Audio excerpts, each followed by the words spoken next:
Good evening, known world. I'm Excellency Rahmut al-Tayyiba, coming to you out of the Barony of Bronsholm in the Kingdom of Artemisia. With me today, I have the honor and privilege of having Viscountess Moira of Kent. And before we let her introduce ourselves here, we're going to take a moment of silence and raise a glass in solidarity, mourning His Majesty Hans.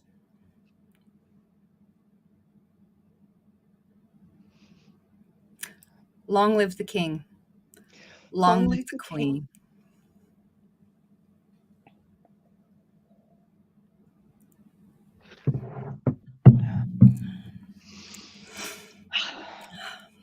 Thank you. Now, before you introduce yourself, Your Excellency, we must go ahead and give a quick disclaimer that all the views and opinions of those expressed are that of the participants and do not reflect any of our official policy or positions of SCA Incorporated. Yes. Your Excellency, please Hello. Tell us all about how amazing you are, because I know you are. Well, I can tell you a couple of things about me.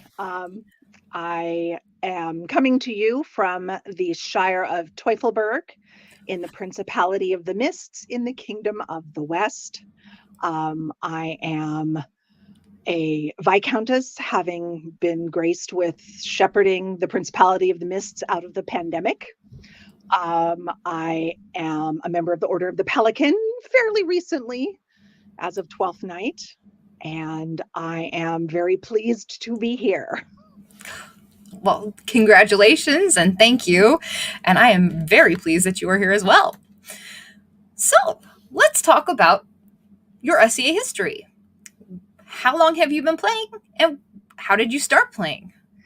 So I started playing at the very end of AS23, so 1989.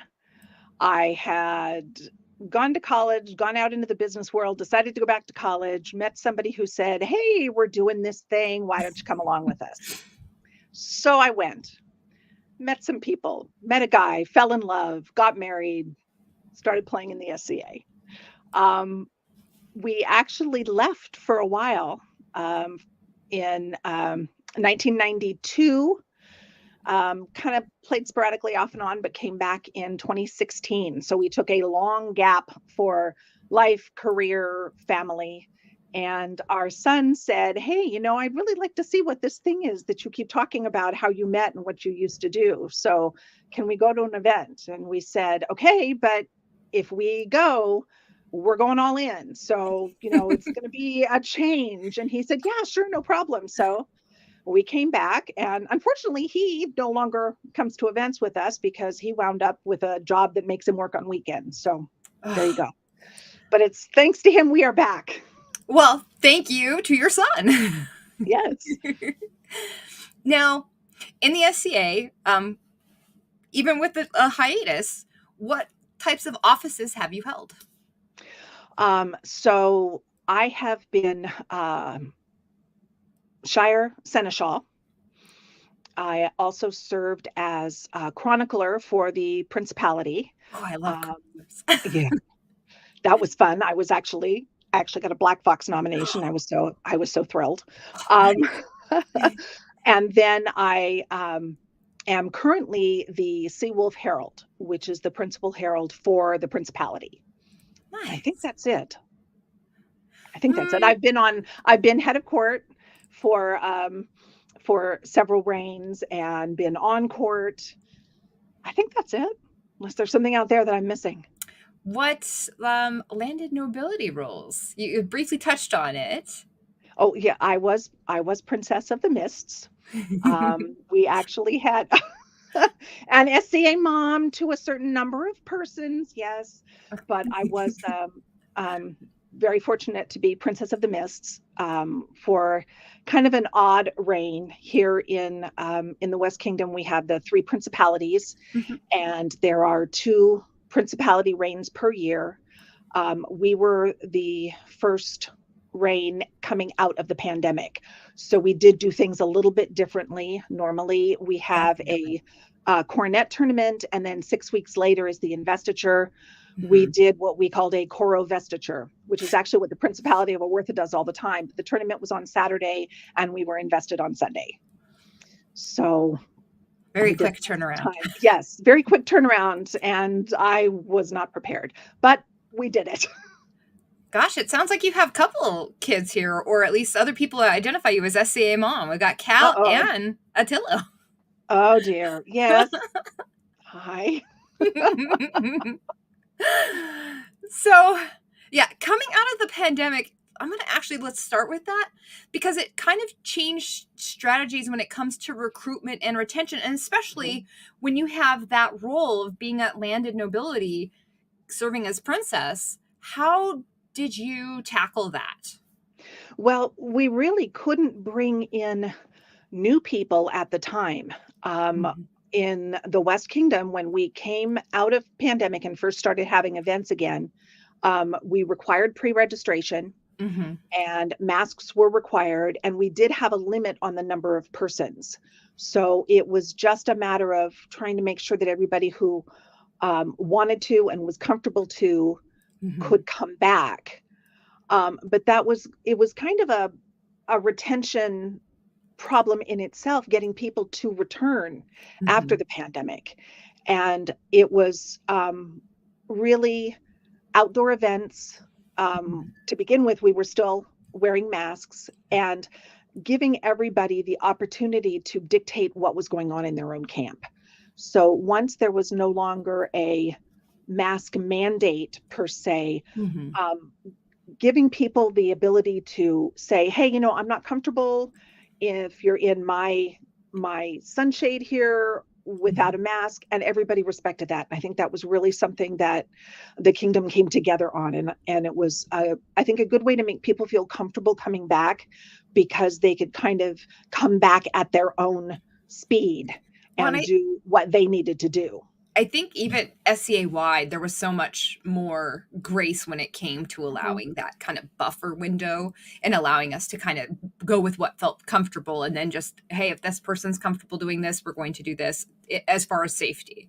Yeah, If the mandate says that we must do this, we'll do that instead. So, and it yeah. definitely during the pandemic and as we came out of pandemic, that retention issue definitely was kind of that a little bit of a juggling act for a moment or two.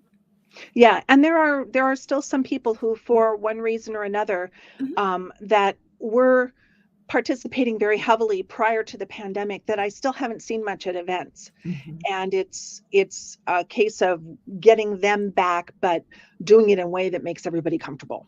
Definitely. Yeah.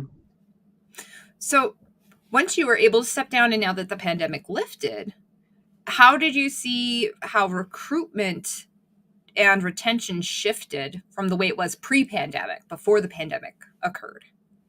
I think a lot of people have been part of the problem that I saw with recruitment was getting people to events, but not just getting them, it's making sure that they were comfortable enough to come back, to ask questions, to try and figure out what their place was. And I have found that coming out of the pandemic, we seem to have more newcomers coming in. Yeah. I think maybe it's people who are looking for things to do now since they were spending a couple of years not doing anything. Yeah. But I have found that people seem to be much more welcoming in a, it's great you're here. Why don't you take some time to find out where you fit? Let me know what I can do to help you with that. I think one of the examples I was thinking of is there was a person who was coming to an event, and she heard the time period was pre-17th century, and she thought 1700s. So she put together a beautiful outfit that was 100 years too late, and came to an event, and every comment to her I heard were things like, "That is an amazing color on you. Did you draft that pattern yourself? It fits you so well." Whereas I have to say, before it kind of would have been, you're wearing the wrong clothes. So I found that there seems to be so much more kind of everybody being a chatelaine. Yeah. And being more forgiving of people, because people are trying. People want to come and enjoy it, and we want people to come and enjoy it. Well, and acknowledging there's still that effort. We're still, when you're a newcomer or even just a returning player and you're stepping back into it, this expectation that things need to be perfect, even for people who've been playing for, 30 plus years. We're not going to always be perfect, and we shouldn't expect other people to always be perfect. Yep. And I found that coming back. I found something I had in the closet from 24 years prior, put it on and thought, oh, I really need to do something different now, because what we were wearing then is not necessarily what's being worn now. Definitely. But nobody gave me grief about it. So, and that's one thing. Yeah, definitely. So looking at the things that you've done, what is your personal philosophy when it comes to retention? I think retention is twofold. You've got to, there's retaining the newcomers, but there's also retaining the people who are already playing by keeping them from burning out. And that really is something that each person has to see within themselves too. I have a friend who says, you cannot pour from an empty cup. If you don't take care of yourself and make sure that you're happy, you're not going to be able to help others be happy within our game. Definitely. So I think part of that is just remembering to be thankful. I think one of my favorite things is thank you goes a long way. Such a long way. And letting people know that you appreciate them.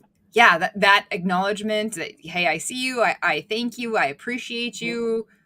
Oh my goodness, and be genuine about it too. I think definitely is something more now that I see a lot of and appreciate. And it definitely, it refills my cup and gives me that sense of joy. Yeah. And that seems to be on all levels.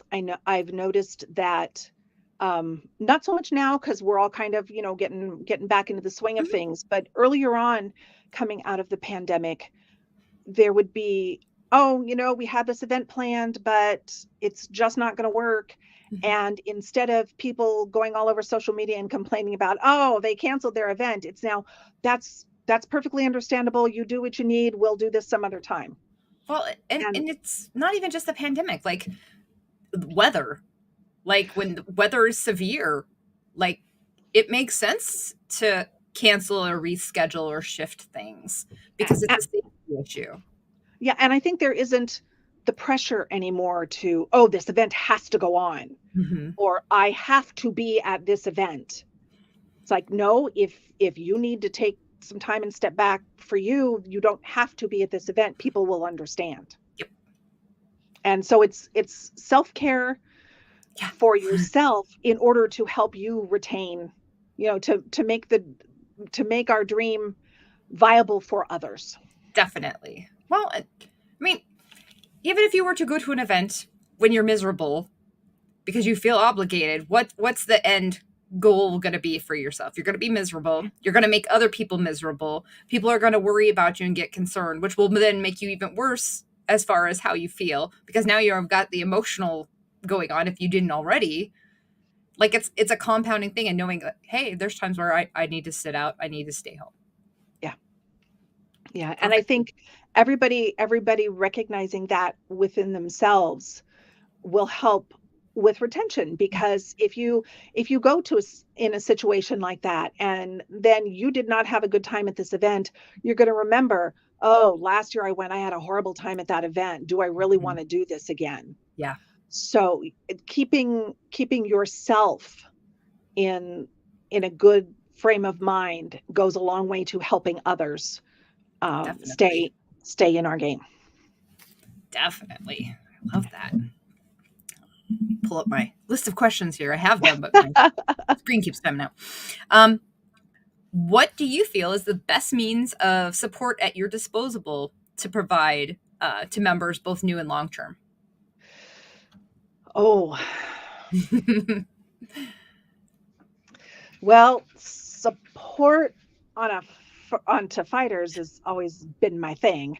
Ooh, do But I tell. think, well, one of the things I have done even since the early days before we stopped and came back is I do a support station for war field.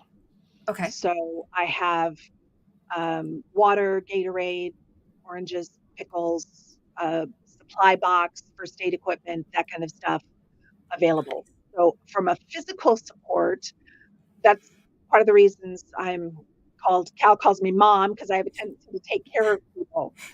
But the taking care of physical needs, I've always got water around. That's just one of the things that I have done.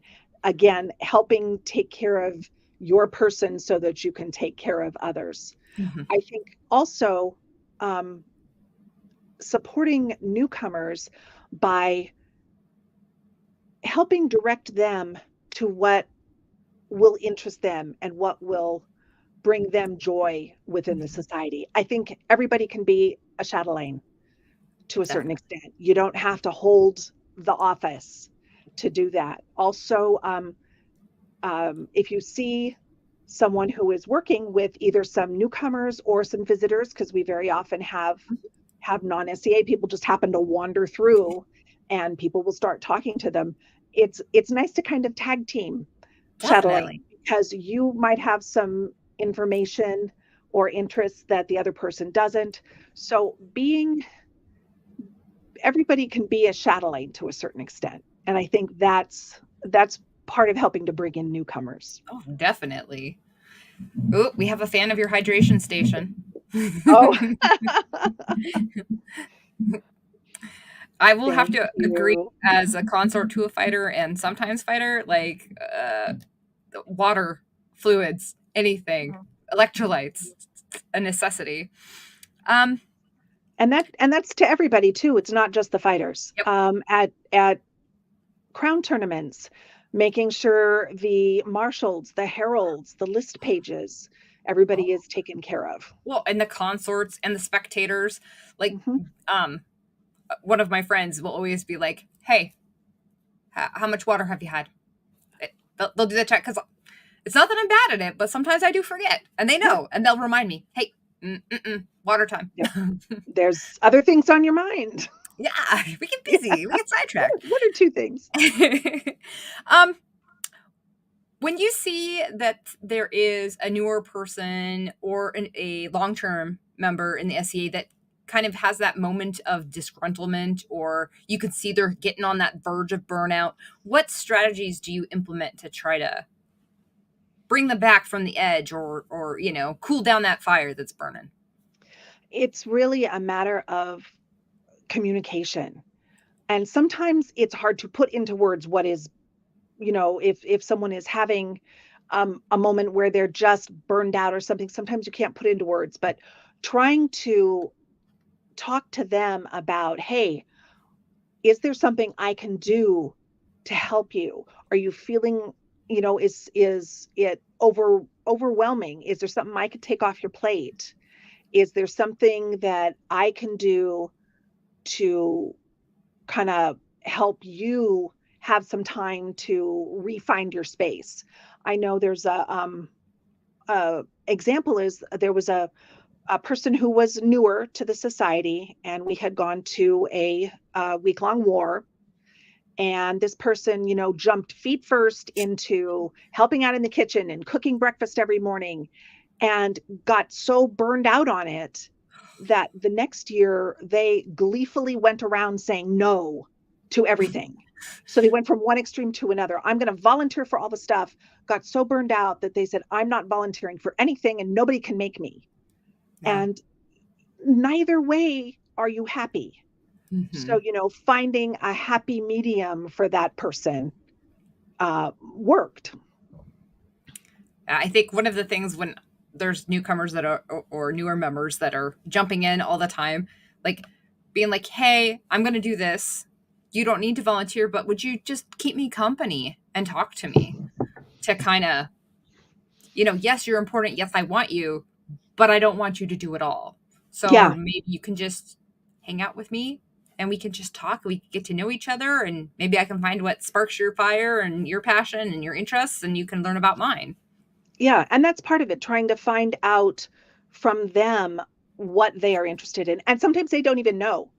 I mean, you have to admit the visuals of the fighting is usually what draws people in if they're not, planning on coming to an event.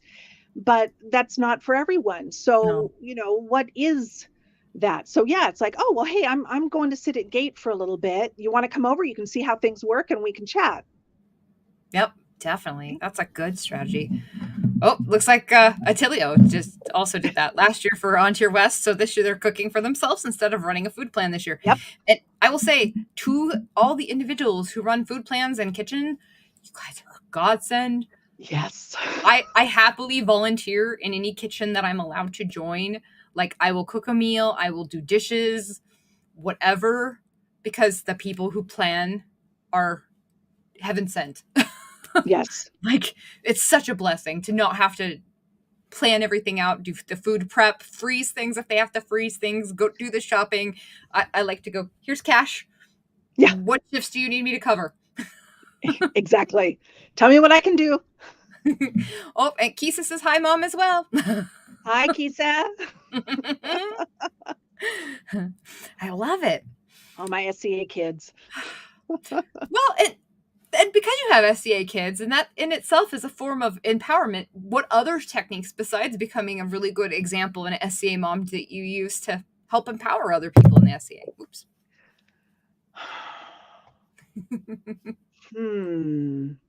Because moms are sneaky. Yeah. No, never. Moms aren't sneaky at all. No.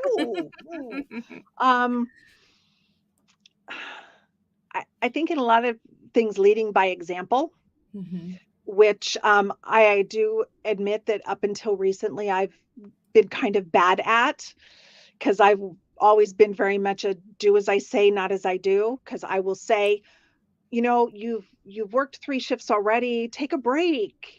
Go do something else while I'm working on my 4th shift. So, yeah, I understand that. coming out of the pandemic, I think it's been kind of a lead by example, trying to more make sure that I can be someone that people can come to to answer questions, for help, for guidance if they want to know where something is or how I've been doing something. I'm always more than happy to talk people's ears off about my philosophies of things, like standing on court and making sure the fighters are taken care of. But I think in a lot of ways it's a just leading by example on how to care for each other. And care may mean nothing more than, are you okay? I'm not going to approach. I'm not going to come close. I'm just checking in on you. Please make sure, like you say, how much water have you had? Okay, great. I think I need an SCA mom. Oh, wait, I have a bunch. Yeah. And Cal says that you support their Cal's interesting ideas and provide that motherly advice like a checkpoint. There is that. No, there's never have no such no thing as stupid stupid ideas. questions, stupid ideas. It's just, not quite imagined the way it needs to be. Maybe a little misguided. Yeah.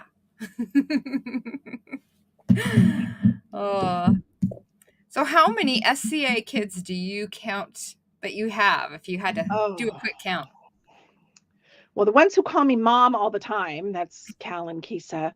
But I kind of feel like I've mommed a lot of people, including royalty, when they probably didn't want to hear it. But there was one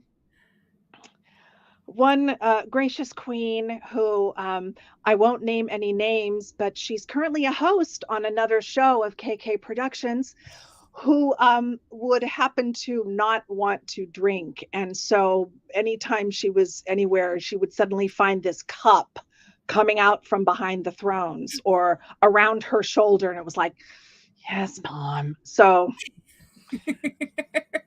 things like that. I'm temporary mom to an awful lot of people, I think. Stand-in mom for hire. Exactly. Oh, I like that. I think we need a sign, a graphic for that, Cal. I get that from Moira so she can print it out. And mom for hire. When you are introduced to a fellow SCA member, how do you try to figure out their interests or their passions? Oh, what kind of a lot of times, what kind of questions? A lot of times you can figure out kind of based on where you're introduced and what kind of an event, what it is. I usually like to first, just find out from them how, taking clues off their name, their persona. And a lot of times that will help kind of talk about what they like. Oftentimes you can pick up clues from their clothing, comment on a piece of jewelry, on some trim or something. It's like, oh, that's beautiful. Did you do that yourself? That helps to kind of not only break the ice but maybe find out people's interests. Nice. What are your passions and interests in the SCA? I have found I've been dabbling a lot. I've done some cooking, but I don't think I have the focus to go into it as a passion. I've done some jewelry work, but just again, kind of dabbling. I would need to start focusing on particular styles and time periods and doing a little more research. I'm a consort. That is kind of my primary position. That's a big job, though. Yeah, it is. But also, I do have a tendency to serve on court a lot. Nice. A lot. A lot. I've also recently, and this happened because of the pandemic, a lot of our events and things went virtual. And one of the things we have in the West Kingdom is the Golden Stag Players, which is the acting troupe that has been around for many, many, many years and covers a variety of styles, from commedia to classical. And so I got involved with that. Nice. So I did a couple of online productions with them, and then I've done a couple of live productions. So that kind of falls into my wheelhouse because I have been doing theater in the outside world for many, many years. Nice. So I kind of fell into that one, but I had never gotten a chance to perform. So that was fun. So yeah, I kind of dabble in a lot of little things, but it keeps me from getting bored. Well, and it does what you had said earlier. It helps fill the cup. If your cup is empty, you can't help fill other people's cups. Exactly. Oh, a fellow chef has run the Westmark Dockside Feast and loved every minute of it as total amazing comments. Nice. Yeah, and see, I can dabble, but I am by far not the chef in the house. That would be Naqib Daoud. My husband is the chef in the house. I He's heard also something about ramen in our yeah, pre-show. Daoud's ramen is becoming legend. Yes, but he's also the Silver Spoon Minister, which is the cooking competition for the Principality, and he has yeah. See, I knew if we mentioned ramen, Cal would be there. So, how does one procure some of Daoud's ramen at an event? It usually appears at wars. Right now, that would be Ontario-West War or possibly Great Western War. So that's it right now. Maybe he'll have to open a franchise. So if a strange Artemisian was to come into your camp or outside the door of your camp and maybe tell a story, sing a song for ramen, We would say, grab a cup, Your Excellency. Yes. Yes. One day this is going to occur. Maybe next year.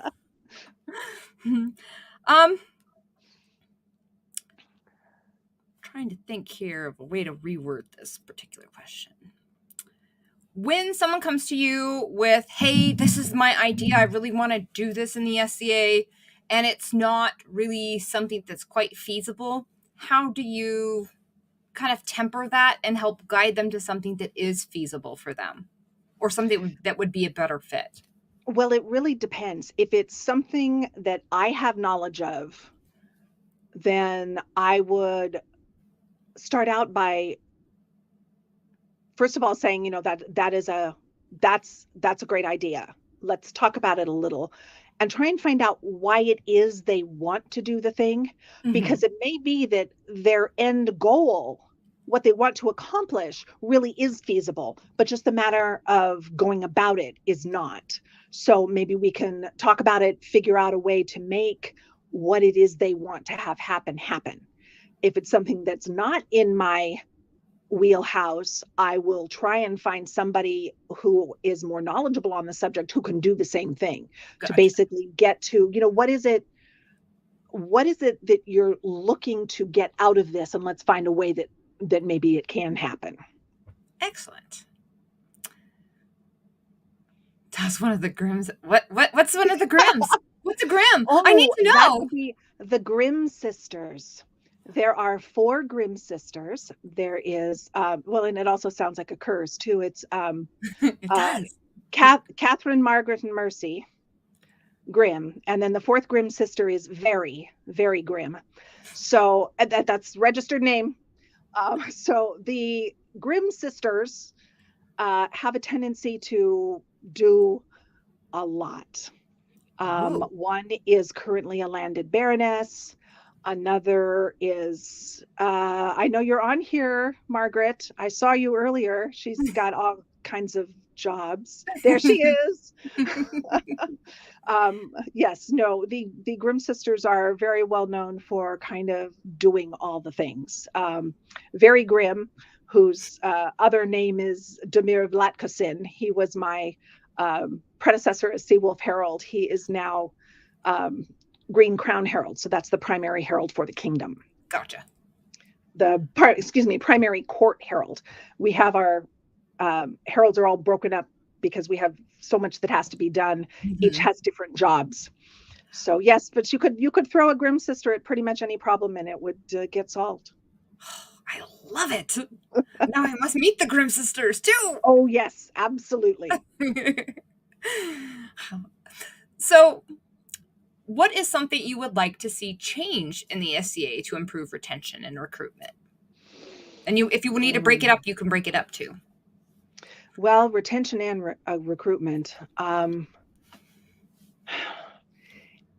unfortunately, this is something that I have been racking my brains on. And I know a lot of us have, trying to get more people in. And it's on every level.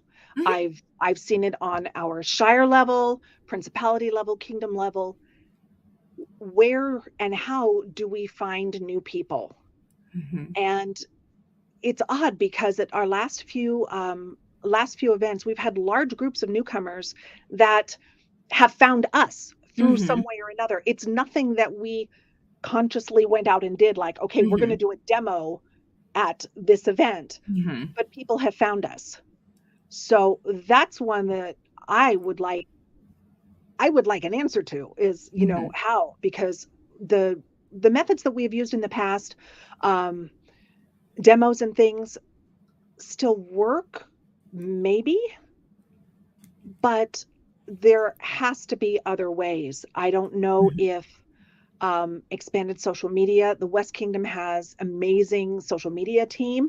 Mhm. TikTok has gone crazy. Yes. Is that helping to bring people in?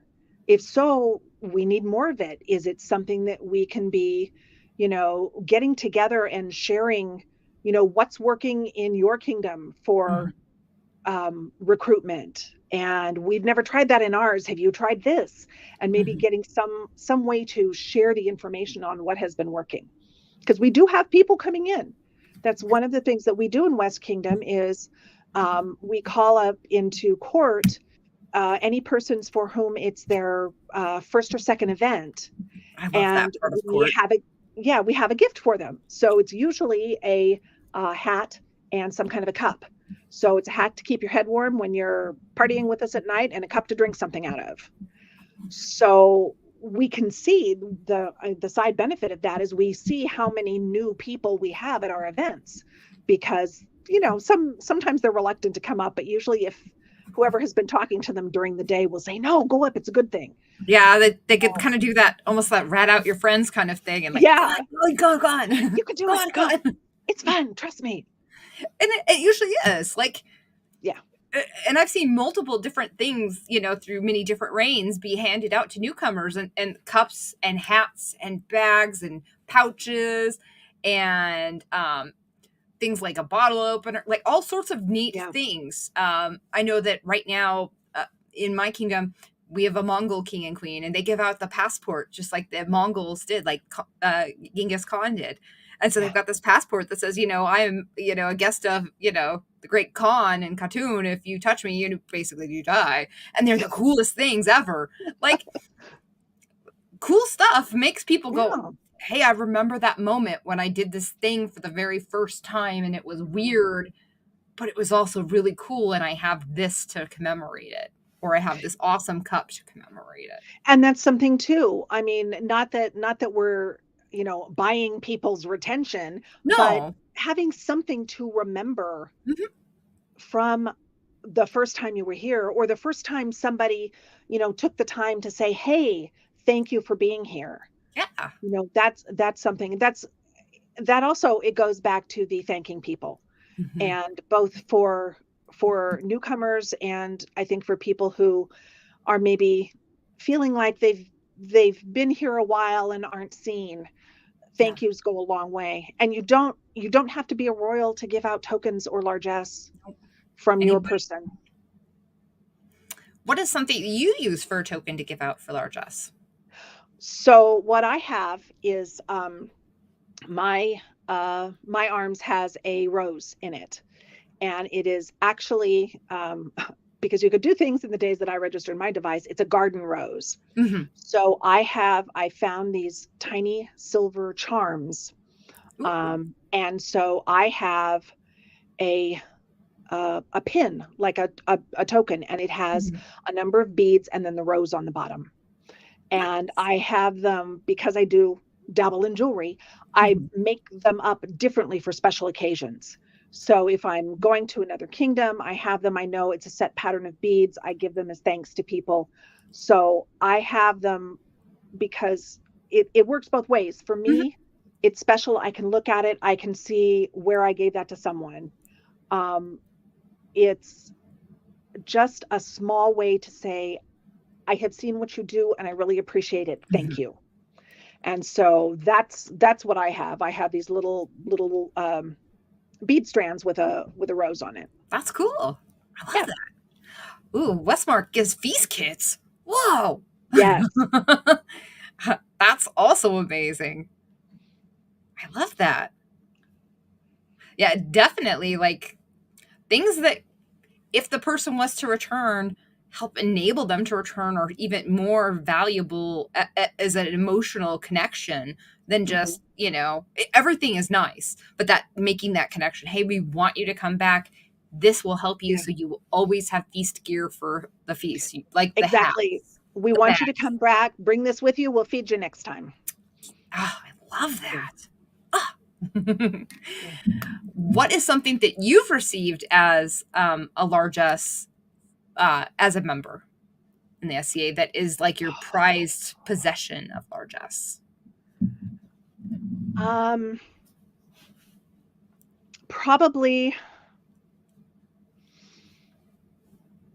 probably one of the greatest things I received as largesse was I received an award for service prior to being elevated. Mhm. And in the Principality of the Mists, they are called corollas because the coronet supports the crown. So the corollas or little crowns are the principality level Mhm. awards for service and arts and martial pursuits. And when I received my um, my corolla for service, the Prince Consort of the Mists took a bracelet off his wrist and gave it to me as well. And that was Hans. And so it's funny because the first piece of largesse I ever received from someone's hands was also from him Oh, when he first came back. We had been at the Missinagua War, the war between the two principalities in the contiguous United States. We unfortunately can't fight wars with Alaska right now, but that's a little there was, difficult. yeah, yeah. The Lord of the Mists at the time had Mhm. taken a pretty severe blow, and Hans was king. And the Lord of the Mists had taken a pretty severe blow, but being the war dog that he was trying to get ready to, get up and get back in the fight. Mhm. And he said, "No, you're not going to do this. Moira, would you please, shadow him and make sure he doesn't go back on the field?" And so then after that, he took a ring off and gave it to me as a thanks for shadowing Sir Geoffrey Scott all day. That's great. Oh, So yeah. Kisa keeps her festoon that she got with her West Awards. Oh, And it's that memory that people will always have. It's great. and I have to tell you, as someone bestowing largesse, um, it's really there's something magical about looking and seeing somebody wear or have on them what you gave them, Mhm. because it's just for me, it's just a reminder to me of everything that they gave. Mhm. So I'm seeing that, they're wearing the token I gave them, and I remember how much they gave to not just me, but to the Mhm. society when I gave that to them. I love that. I'm gonna write a little quick note here. Give me 1 second.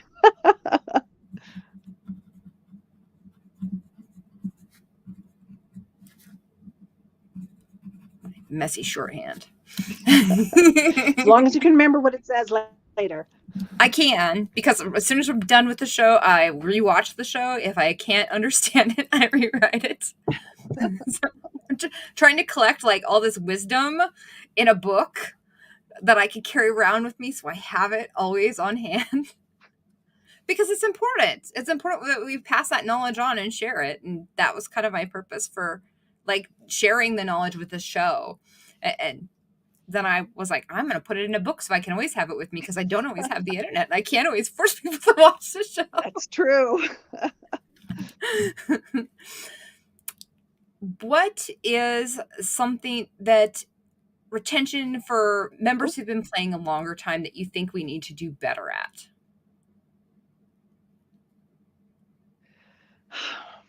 Because Well, it's a little I different than think newcomers.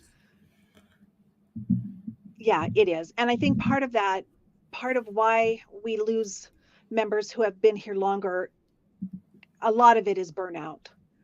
When you've got the same people having to do the same things all the time. If they want to do the same things all the time, that's one thing. If you've got Mhm. somebody who's perfectly happy, always being the event steward at a particular site because it's near their home and they have a good relationship with people, that's great. But if you get somebody who is forced to continue to do something because there's nobody to step up and assist, I think that can cause um, that burnout is how we can lose people. I mean, there's always going to be, unfortunately, some people who will have to step back for things like life, like we had to do, Mhm. um, for one thing or another. To a lesser extent, um, prices keep going up, costs keep going up. There's some people who may not have the means to always be able to afford to go to an event because of travel or site fees or having to have the necessary gear. That's something where there needs to be, I think people can chip in and help.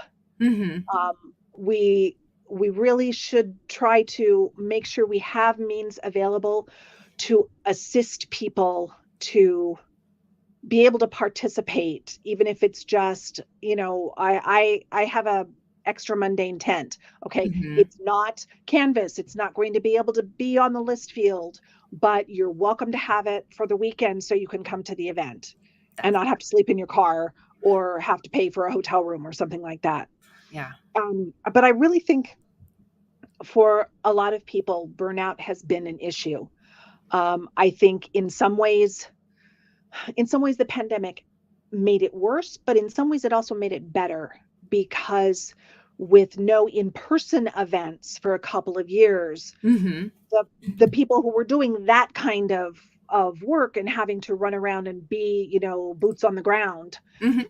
got to take a break, got to step back, take a break, maybe recharge, re-energize, think about how they wanted to do stuff. On the other hand, there was the constant trying to keep up with stuff on social media, trying to do um, virtual events, All the classes, which, all the yeah, all the course. classes and stuff. And so some people just decided to absolutely throw themselves into that. Mhm. And that created a kind of a different set of burnout Mhm. in that, I'd really like to not be doing virtual. I'd like to be in person now. So we had kind of a both, but I think for long-term members, it's trying to find a way to rebalance the participation so they want to stay, that they can recover the joy that brought them to the society in the first place. Definitely. I like that too. You have a lot of good sagely advice. You really are an SCA mom, Your I'm the Excellency. mom. SCA Excellency Mom for Hire, once again. So, we've talked about burnout, and we kind of just briefly, you'll work on the sticker. Thanks, Yes! Cal. Stickers! But, ooh, what about pins that you could wear, though, too, Cal? Ooh. Oh, I like that. Just saying. Mom for hire. SCA Mom for Hire. Psh, I would rock one of those. I would buy one of those. I'd buy a handful of those. um, Now I've lost my train of thought. Thanks, Cal. Thanks. Right. It's a lot. But you just briefly, I know what it was. You briefly talked about one of the other things that does make retention and even recruitment kind of an obstacle, and that's that financial piece. Mhm. So, what strategies do you use to help others, if you're able, overcome that financial piece when it's whether it's the travel and the tent? Well, part of it is for being at events. we do have a couple of things in the West Kingdom. We have a fund that people can take advantage of if they are non-members, Okay. that basically pays the difference between the member discount and the non-member price.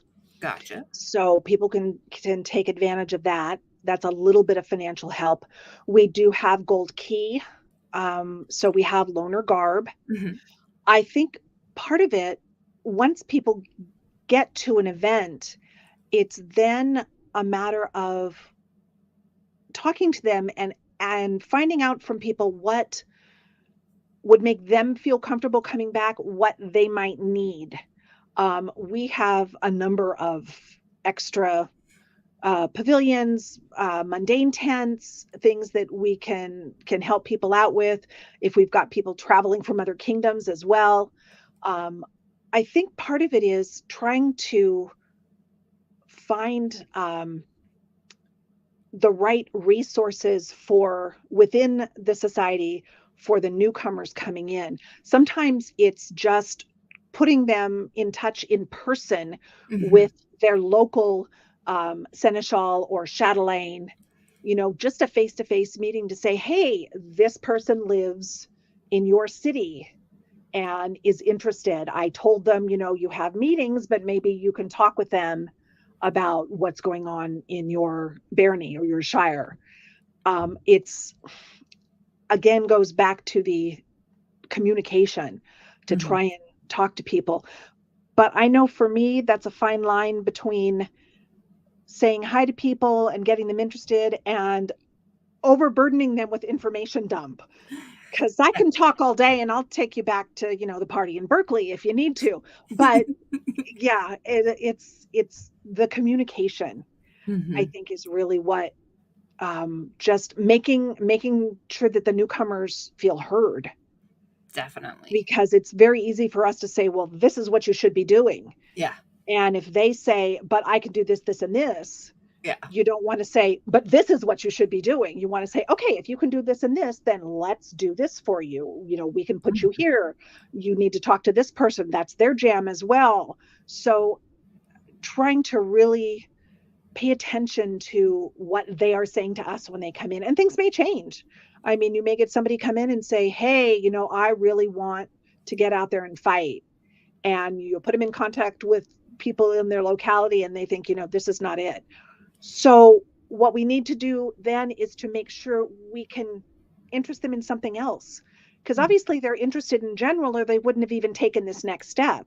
So it's Definitely. okay. Well, if you don't like heavy combat, have you thought about rapier? Have Or you if your thought kingdom about has archery? cut and thrust too. That's kind of the Exactly. in between. Kind of the in between, cut and thrust. Have you thought about rapier? Have you thought about, if you still want to, participate in martial things, have you thought about archery? Have you thought about thrown weapons? If martial pursuits aren't your game, we have all the arts and sciences. What do you like? Do you like to eat? Do you like to cook? Great, we've got that. Do you like to drink beer? We got that too. Learn how to make your own. Mm-hmm. So it's a case of finding out what is going to bring them back and getting them in touch with the right people to encourage that. Now, I don't know if your kingdom does this, and I don't know, like, my kingdom does all sorts of different really cool implementations for networking. And then one of the things we did in my barony before it was a barony is we had like this checklist, like things that you would like to learn, things that you could teach, like a list of different things, like camping, cooking, chainmail, kind of just alphabetically, and then use that to kind of create a digital networking map for as a shadow Yeah. lane. Their shadow lanes can kind of just plug it in and be like, okay, so I've got this newcomer who's interested in, uh, you know, um, medieval mathematics. We've got this guy right here. This person here is a teacher and knows medieval mathematics. We could put them in touch with this member and kind of use those That's, digital tools. yeah, that's great. As far as I know, we don't have anything like that. Oh, I That figured you would be guys fun. would. Yeah, no, I love it. that's wonderful. We've got to spread this idea, the Yes, digital like it's great. directory of teachers and people who are interested in things so that you can kind of be like, hey, this member here who's been playing forever, they like to do woodworking. And this member who's also been playing forever is interested in learning woodworking. Hey, did you guys know that so-and-so does this? No? Hey, you want to do a class? We do have a, in our, like our roll of arms, our awards list, we do have, you can look up laurels in your subject. Yes. And so that's a start, but it's not as specific, because there's many people who can, teach things who are not laurels. Definitely. And I'm sure there's far more interests out there than we have people at the laurel level in those things. So yeah, so that's a good way to branch out into other things. Definitely. Yeah. Thank you. Yay, I shared something awesome. Yes, thank you. Go me, almost a baby bird. I know our Principality Chatelaine is on this chat, and she just remarked that it would be useful. So yeah. Excellent. Yay. So I'm going to go ahead and do a couple show plugs, if you don't mind, here real quick. Yep. Since we're getting to the end of our hour here.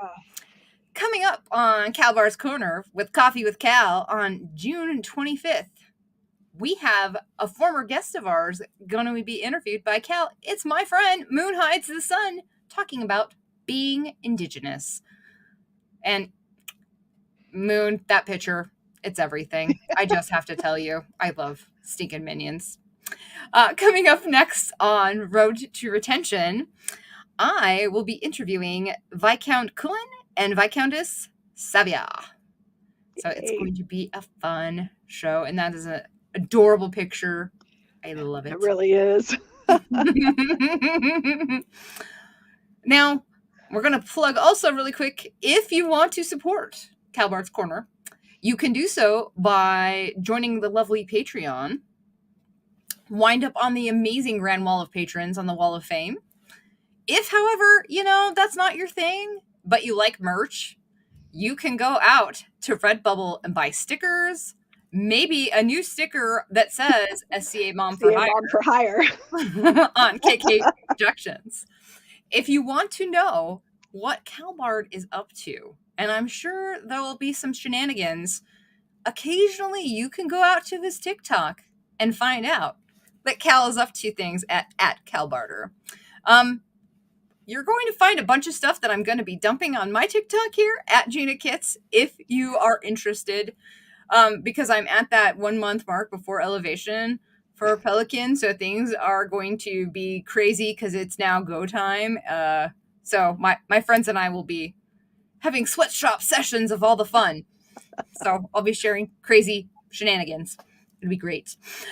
Now, at the end of my show, I like to do plugs. So, if you don't mind, I want to do my plug first today, Your Excellency, if that's all right? Absolutely.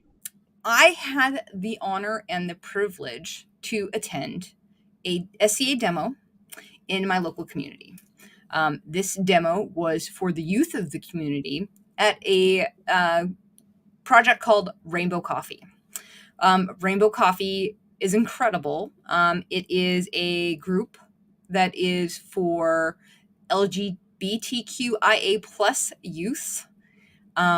We had the privilege of hanging out with them for a couple hours, letting them see our weirdness, try some of the weird things that we do.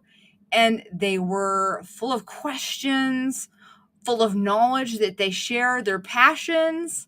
And it was so moving. And then after that great demo experience, not only did they listen, they showed up at a Renaissance fair a week later and sought us out at the Renaissance fair and told us about all the things they've learned since the demo. So I want to say thank you to those kids, because you guys are amazing and you really are the future. So thank you. It was flipping. You made my month, actually. So maybe even more than a month. So I just wanted to say thank you. My shout out is to you, Your Excellency. Okay. And my shout out is to the Kingdom of the West, to Her Majesty Kiar and Her Grace Helga, and to all who grieve the loss of our King. We are strong. We will come together next week in his memory. And the kingdom has come together to show love to Our Majesty. Thank you to the kingdom for holding strong and supporting Her Majesty and Her Grace during this time. Thank you, Your Excellency. That was amazing. Once again, we want to thank everybody, all of our guests for tuning in, all their comments, questions. You guys are amazing. Your Excellency, it's been my pleasure. If you ever want to return again, I'm more than happy to have you come back on. Thank you, Your Excellency. And if I am blessed and fortunate next summer to maybe see you at On to Your West and come sing or tell a story or even dance for some ramen, maybe. There's ramen in your future. You could take me in and be my SEA mom at the camp. Okay. Thank you, Your Excellency. Thank you, everybody. Have a wonderful night, morning, day, afternoon, whatever it might be.